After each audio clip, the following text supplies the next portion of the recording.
I forgot to tell you something. I'm sorry. Actually, I changed the bank account where my salary is deposited. On payday, I was filled with anxiety because no money was deposited from my husband's workplace. Then, unexpectedly, my husband had unilaterally changed the deposit account. To begin with, my husband's salary is small, and I am supporting us financially in most aspects. If my husband's salary was gone, I knew it would be a disaster. Despite this, my anger grew at my husband for forgetting to report such important news. I decided to end our marital life right there based on the reason that he had changed the deposit account without telling me. My name is Catherine, a 31-year-old working housewife. I live in an apartment with my husband, Patrick, who is 5 years older than me. We started dating after meeting at a matchmaking party, and at that time, I thought Patrick looked very mature, and that if I married him, he would protect me. I wasn't right for thinking that, but I think Patrick, who hid the fact that he had debts and married me, was worse. Patrick is the type who can't suppress his desires, and if he saw a watch he liked while on a date, he'd buy it even if it's $1,500. He hardly ever has cash because of monthly credit card payments, but he always said, "I'm a man who rides the wave of the time, so I haven't made cash payments since 10 years ago." So it means that he's been living a life chased by credit card payments for the past 10 years. I want to scold my past self for thinking that he was a mature man when I saw him using the credit card. Since we started our married life, Patrick and I decided to put our salaries into one account. I thought about making it an allowance system, but Patrick only wanted to pay with his credit card, so I decided to give him an allowance of $200 per month. However, when I looked at the actual flow of money, I realized that we couldn't afford to use $200. It's because $700 is withdrawn every month from Patrick's card payments. Apparently, he's doing a monthly fixed payment. Patrick's take-home pay is $1,000, and minus $2,000 was a payment of $700. Life becomes a little harsh considering the future. I was too scared to spend money freely. Despite this, Patrick goes around playing as he pleases and uses his credit card. After marrying Patrick, I was shocked to find that his take-home pay was less than that of new employees at my company. I asked him the name of his company before we got married, and he said he worked for a fairly large company, so I believed him. However, Patrick wasn't completely lying. He worked part-time at a restaurant run by a large company. Moreover, he works part-time at a high-end restaurant and is usually in a suit. I was deceived even more because he looked cool in this suit when we met after work. Even such a person has a credit card limit of $3,000, which is wrong. We were able to have our wedding ceremony because my parents gave us the money, so I didn't know that Patrick was so poor. I should have discussed it more or asked him to show me his pay slip, but it's too late to regret it now. About half a year after we got married, my mother-in-law came to our house. Patrick basically works on weekends and holidays, so I had to handle it by myself. My in-laws were rich because my father-in-law runs a company. Now my brother-in-law is following his father in the business to take over the company. So Patrick is free to do as he pleases without any criticism. My mother-in-law also spoiled Patrick. Well, I don't know what you're thinking, living in such a cheap apartment. Catherine, Patrick isn't the kind of person who should live in a house like this. I was planning to live in a nice apartment after I got married, but things changed. I swallowed the words, "especially because of your son," and forced a smile. This is the apartment I lived in before I got married, and Patrick moved in. Patrick and I looked for a condo, and I left the contract to Patrick. However, Patrick did not proceed with the contract. I had already finished the cancellation procedure for my apartment, but I found out that he hadn't contracted the condo during our honeymoon. When we came back from the trip, we hurriedly renewed my contract.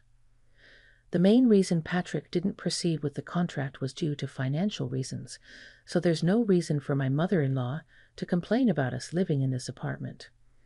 However, it seems my mother-in-law was not satisfied. Ah, I can't believe my Patrick married such a common woman. My mother-in-law muttered that several times without saying it to anyone, and my anger grew. So I made a sarcastic remark. Well, if Patrick had been earning decent money, we might be living in a nice house by now, don't you think? How dare you speak like that as a wife? It's as if my Patrick is the bad one. I don't know how much you're relying on my Patrick's income. As soon as you're married, you shouldn't interfere with your husband's salary. It's impolite, isn't it? I won't give you a penny of our inheritance. That's not my concern. You think I'm married for money, don't you? I can live on my own. I wouldn't get married for money. I married Patrick because I love him. I glared at my mother-in-law, then she glared back at me. I wonder about that. Anyway, don't rely too much on my Patrick. Patrick is a delicate son. I can't bear to think of him being under the thumb of his wife. She left quickly after saying that. It seems she came to see Patrick, not wanting to spend time with me. I was left alone, and I pondered. I told my mother-in-law that I married Patrick because I loved him, but now I'm not sure if I still love him. Since we got married, various lies have been exposed, and he's not reliable at all. He's reckless with money, yet he thinks he's capable. I realize that he's just a delusional man. Although he used to appear cool before, now he just looks like an unimpressive guy. Can I still say I love him despite all this? Around the time we had been married for a year, Patrick's salary was no longer being deposited into our joint account. I wondered if he had quit his part-time job and was going somewhere every day without telling me. When Patrick came home at night, I immediately confronted him. "Hey, where have you been?" "Huh. At work? Why?" "Your salary hasn't been deposited. Did you really quit your job?" Then Patrick smiled after making a blank face for a moment. I forgot to tell you something. I'm sorry. Actually, I changed the bank account where my salary is deposited." "What? What do you mean?" "I've decided to stop living on credit cards." "What?" "So I realized that cash is better. As long as I use a credit card, the debt doesn't decrease but rather continues to increase. Considering the interest I'm currently paying, I realized that I was wasting money. You can keep paying for the credit card. Once the payment is over, there won't be any interest." The more Patrick spoke, the more my anger grew. Is there any benefit for me in this? Once the payment is over, you won't have to withdraw $700 every month. It's good, right? You should be the one to pay. I can't. Then I can only spend $250 a month, so please handle the rest. Seeing that I was furious, Patrick already left the house. Marrying that man was the biggest mistake. I was ready to start the divorce process right away, but at that time, I didn't have enough knowledge. I filled in my part on the divorce form and said, "Patrick, let's get a divorce," but he refused. Catherine, you're funny. You don't know. You can't just get a divorce that easily, do you? If we're discussing a divorce, we need to have a conversation. We can't get a divorce unless I agree, and I have no intention of agreeing. It's pointless. Even in the case of a mediated divorce, we need to talk it out in court. Mediators will try to persuade us not to divorce. It's time-consuming, and we can't divorce unless I agree. Or are you going to sue? Patrick said this with a smile on his face. I could tell Patrick didn't want to let go of his cash cow, which is me. He must be enjoying the fact that he's using his entire salary as his pocket money and being supported by me. It seems like I'm the only one suffering, isn't it? Patrick not only doesn't contribute financially, but he also doesn't do any housework at all. I think it's wrong that I can't even get a divorce easily. Do I have to continue living this married life?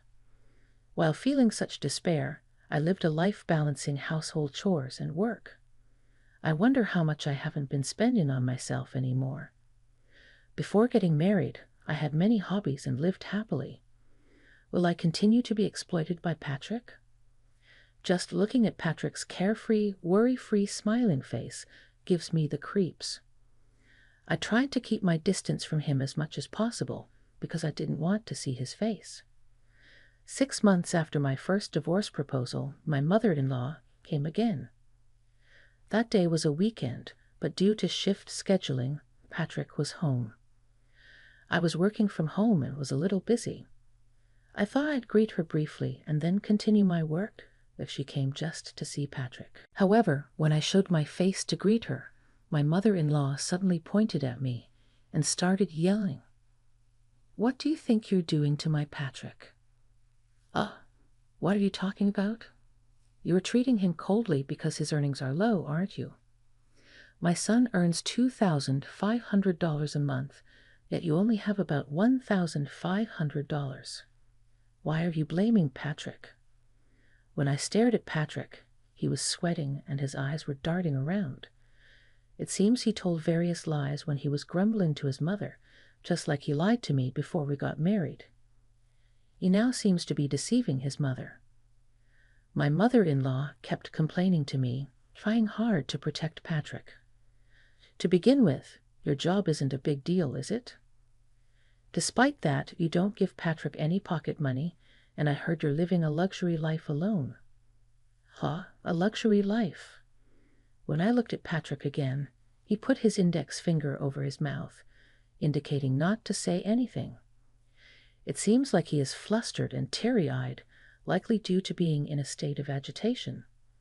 Although he lied while complaining and didn't seem to expect his mother to storm in. That's right. It's with your husband down like that, right, Patrick? That Patrick, he blurted out at me. That's right. The good-for-nothing wife should leave. It didn't seem like his true feelings, as the moment my mother-in-law turned her face towards me, he made an apologetic gesture behind her. So I nodded and said something I didn't mean. Understood.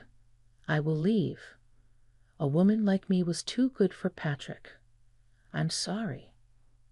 Glad you understand, but you don't have to leave. For tutors, Patrick. Yes, I see. I will change. I'll be watching to make sure you don't do anything back to Patrick again. My mother-in-law left with a satisfied look. However, inside my heart, a feeling of sadness, emptiness, and an indescribable sense of nihilism overwhelmed me. What was the point of all my sacrifices paying off Patrick's debts? The thought brought tears to my eyes. Even Patrick seemed flustered seeing me cry. "Catherine, are you okay?" "Do I look okay?" "Sorry, really. I think my mom misunderstood because I sort of exaggerated the story. I think she'll be relieved if we can become a good couple from now on. Let's grow together, okay?" "Sure, I still have work to do. Don't disturb me." I opened my laptop, and instead of working, I began searching for law firms. I'd also tried asking online what I should do about my situation. Then various solutions appeared. I blame myself for not taking action until now. If I had known, I might have been able to divorce before being talked down to by my mother-in-law like that. But from now on, I won't be bossed around by Patrick. With that determination, I started preparing for a divorce. Since then, I continued in my life as usual, without showing any signs of anger to keep Patrick off guard. While Patrick was away, I had a moving company give me an estimate and chose a new place to live. I had been living in this cheap apartment to save up for a wedding. Before, for just $150 more, I could live in a nice condo. I don't plan on remarrying for a while, so I'm thinking of getting a pet. I'm sure a pet will be more comforting than being with Patrick. Finally, the long-awaited moving day arrived. I had been gradually sending my belongings to my new house, so the only things I needed the movers for were heavy furniture and appliances. I was frustrated with Patrick, who hadn't even noticed the lack of my belongings. As I was rushing around, Patrick approached me with a bewildered expression and spoke to me. "Is something going on?" "I am moving." "What? I didn't hear about this." "Because I didn't tell you. You don't need to worry. I'm moving out on my own." "Wait a minute. I don't understand." "You don't need to understand. It doesn't concern you. But I've already terminated the lease on this apartment, so you're going to need to find a new place to live." He seemed to finally understand and hugged me. "I'm sorry. Is this because I lied, right? I won't lie anymore. Can you forgive me?" "This isn't about forgiveness. You have the nerve to dump your debt on me and to lie about working at a major company, and even lie to your own mother, making me out to be the bad guy. I can't stand being your wife anymore. I'll have a lawyer contact you. I want to have a divorce." He just stood there in a daze without a word to say. Then he went somewhere and started making a call. I wondered what he thinks will change by making a phone call now. What could he possibly want to do? 10 minutes later, his mother arrived. She seemed shocked as she watched the movers carrying out the furniture. "Catherine, what's going on?" I don't feel like explaining everything to her now. It seems that Patrick hasn't told his mother the truth, and I don't feel the need to explain it to him. "I'm moving. I'm getting a divorce from your son, so you have to hear the rest from Patrick about his current job, his annual income, his debt. Once you hear everything, I would appreciate an apology." "What's going on? Even though it's all your fault, you're blaming Patrick." With Patrick, who had shown some remorse, I was actually considering forgiving him. Wait a minute. I ignored her and saw the movers finish loading. The only things left in the room are his belongings. I grabbed my things, opened the door, and said, "Patrick, you need to leave by the end of the month," and then I stepped outside. I started the car and saw Patrick and his mother trying to chase after me. There's no way they could catch up to a car on foot. At the same time, I saw them both stumble and fall. I couldn't help but laugh. After all the misery they've caused me, seeing them try to chase after me, knowing they can't catch up and then fall over, I had to laugh. I feel like I've laughed for the first time in a while. From now on, I'll live for myself. That's what I think.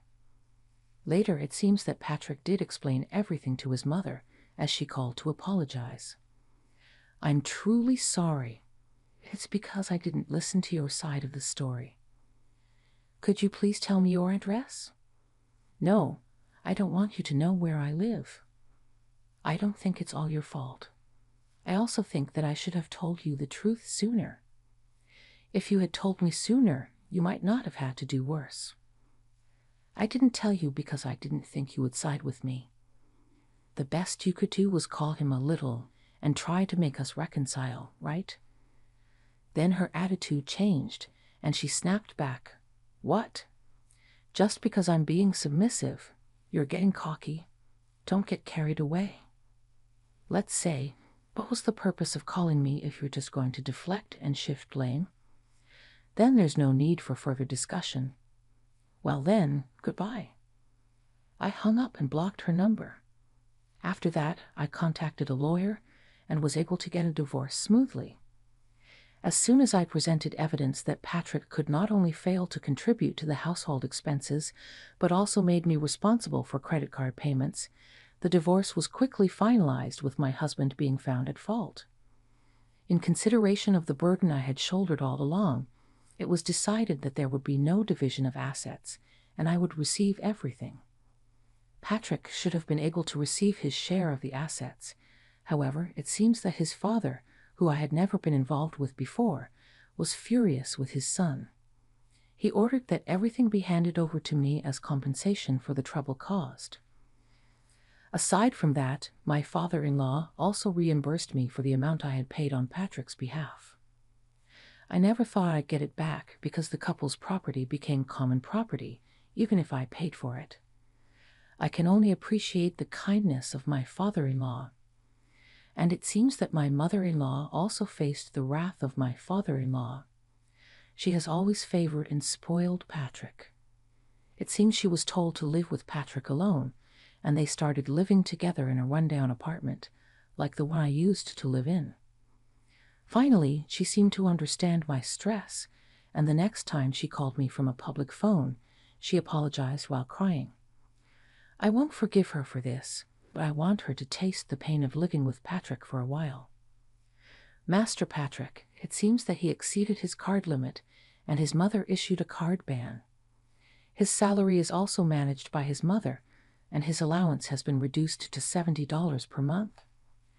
However, he couldn't suddenly change his lifestyle, and it seems that he borrowed money from consumer finance and fell into even deeper debt. I heard that even his mother is starting to give up on Patrick. I sympathize with the lender. Since moving to a pet-friendly condo, I welcomed a cute dog into my life. The dog listens to what I say while running around energetically when we go for a walk, and it's good exercise for me. It's as if I've gained a younger brother, and my life has become richer all at once. My parents started visiting my condo to meet the dog, and I made friends through my dog. Every day is more fulfilling than I could have imagined when I was married. For now, I want to continue enjoying these pleasant days.